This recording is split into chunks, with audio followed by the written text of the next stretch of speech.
everybody. I hope you all saw or watched the video with the presentation, all the Halloween horror to this point as far as crafts. I did one on that.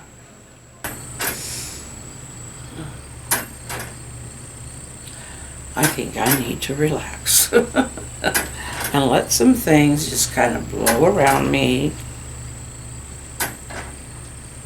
Like in that poem I wrote. Just let the wind blow around me. The winds of stress and strife. Everybody feels it at some point. I think all of us, and I don't usually do videos like this, but I think all of us feel the strain at some point. We all want that. We want to capture that peace. And we have it part of the time. But it's the inner peace that we need to hold on to, and that is hard.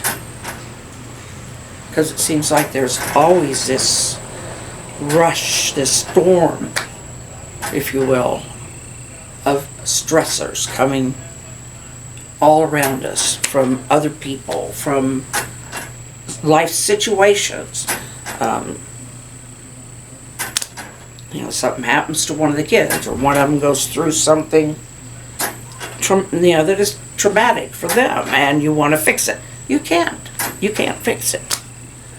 And if you try, you're going to make it worse. More than likely. And I was kind of experiencing some of that when I wrote that poem, Let the Wind Blow Around You, Let the Wind Blow Around Me. I can't remember the rest of it right off the top of my head. It's on the computer somewhere. I did read it on one of the videos, just not too long ago. But it's the idea of letting all those stressors just kind of go around you. And you can't ignore them, but you don't have to let them steal your peace. And sometimes I do let them steal my peace. It isn't that I shouldn't do something about it. If I can, and if I can try to write things, put them into a right situation, then if I am led to do it in a certain way that is positive, but I don't have to let that take my inner peace. Sometimes I forget that. I think we all do. And everybody gets upset sometimes. Everybody gets mad and about something. Sometimes it's an issue. Sometimes it's a person. Sometimes it's, just situations. Life happens. Life happens. And as long as we're on earth, it's not going to be perfect. But anyway, I'm not trying to be a cold or a wet blanket. I guess wet and cold blanket. I'm just trying to share that does happen. It happens to everybody. But now let's go to a positive part. Things I'm doing to make life better for those around me and myself. I ordered some little wooden angel ornaments from the crafts at Walmart, and I will be painting those and kind of fixing them up for the tree ornaments for all the kids and grandkids this year. So finally I found the ornament of the year. I ordered some craft sticks. I think I know what I might use some of them for, but I'm not exactly sure. I'll tell you, there are some wonderful crafting show crafting videos on here, and I wish I could. One is something farmhouse, and a lot of them, what they do is they'll go like to the Dollar Tree. Right now they're decorating for fall. Just the simplest things, you know, like a wooden cutout of a pumpkin, and then they take like, one took part of a fall napkin and she decoupaged it on one part of it, and she made a bow out of different colors of burlap and fabric and raffia.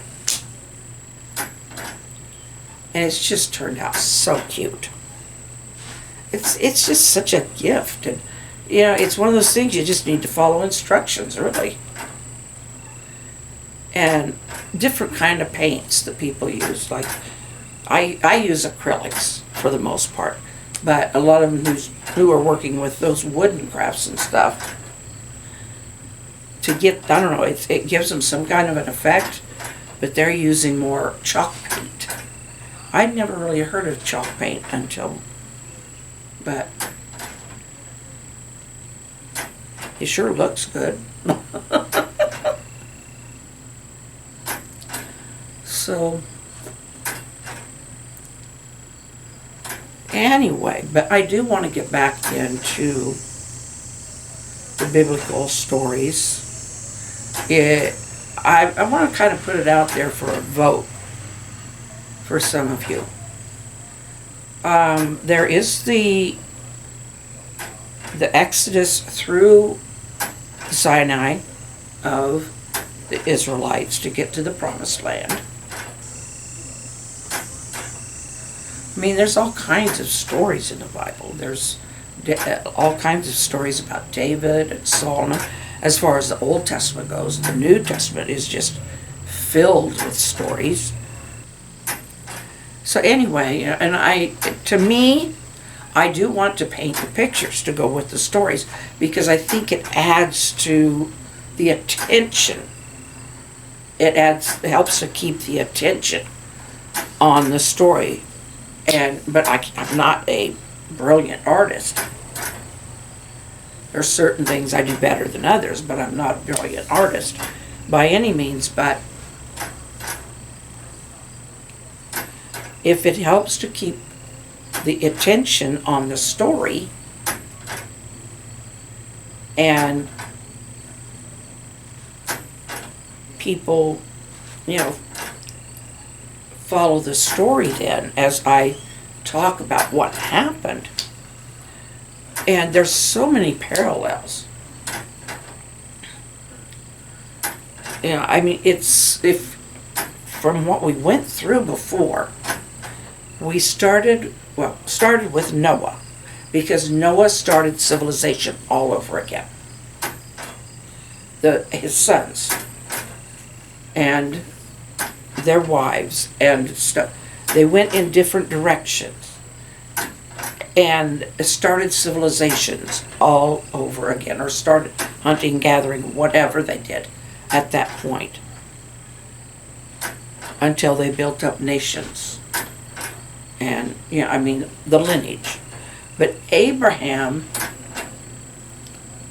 he went to the land, it wasn't called Canaan yet, but he went to this place that became Canaan. I don't think it was called Canaan then. I was thinking it was called Ur. But anyway, God told him that Sarah would have a boy, and they would call him Isaac. Now, they didn't really believe God very well, because Sarah said, well, go have a baby with Hagar. And God said, no, you can't name this one Isaac. It's not the one Sarah will give birth to. So sure enough, Sarah did give birth to Isaac, even though she was in her old age. And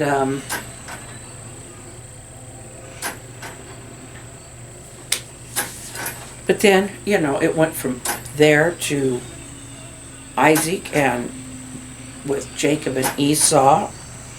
Jacob and Esau were twins, but Esau came out of the womb first, so he was firstborn.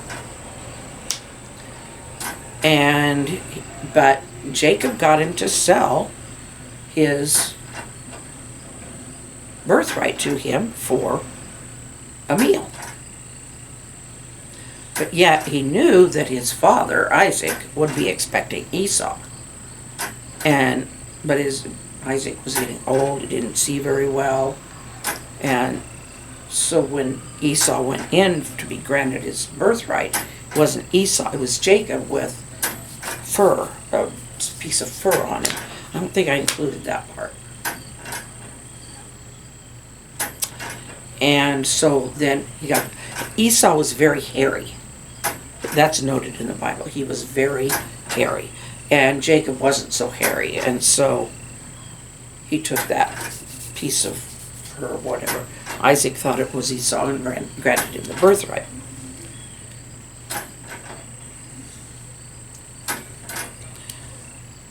And then with Jacob, he saw Rebecca, wanted to marry her. But Rebecca was the younger sister.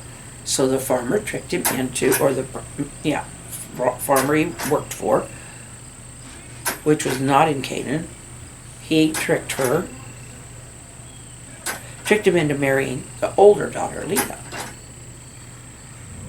And he had to work like 7 more years. And the owner said, well, you can have all of the sheep and goats and stuff that have, and cattle that have don't have the right colors, because he wanted to keep his herd pure. He'd worked so long at this that Jacob knew how to breed animals to get these certain colors. So he ended up with a much larger flock. And anyway, but when his time was up, he was allowed to marry Rebecca. And his firstborn from Rachel was Joseph. However, Leah had several sons before that. And Jacob favored Joseph. It's about favoritism and how it backfires, and but then what the brothers did to Joseph was terrible. I mean, they told their father that he was dead, all this stuff, and then Joseph was imprisoned, taken as a slave to Egypt, but he won the Pharaoh's favor by interpreting his dream and saving the land of Egypt. I don't know if anybody wonders why because I always put the hashtag COPD and living well, but I don't talk a lot about it. I have videos where I did talk about it a while. It's been a while, but I've got a whole folder of stuff in there. What do they call them? Anyway, there's a whole folder of, and it gets more views than anything does. But it's apparent when I'm breathing hard, which I try not to do on camera, but sometimes I do. They're excited about something. But the oxygen tubing in my nose kind of gives the idea that I don't breathe real well. I breathe fine, but I do run out of I mean, my blood oxygen level will drop into the 80s and stuff very easily if I don't take care of myself. So I do. I take care of myself, and I live well. I may not get out and go running all over. I don't drive anymore. I thought I would really miss that, but you know what? After this long, I don't miss it that much. I've always got my scooter. I hope you enjoy my videos. I hope you will share them, and I hope you will come and bring some people with you. If you aren't subscribed yet, please click the subscription and the bell, the notification bell, so that you'll know when I'm on. And give me a thumbs up. I'm hoping that my relaxing out here gives you a chance to relax a little. Let the winds of all that trouble in the world just blow around you. Because that's what I'm doing right now. Well, at least for a while. For a minute. Feels good. Have a good day. And evening. And morning. And week. I'll see you tomorrow. Good night.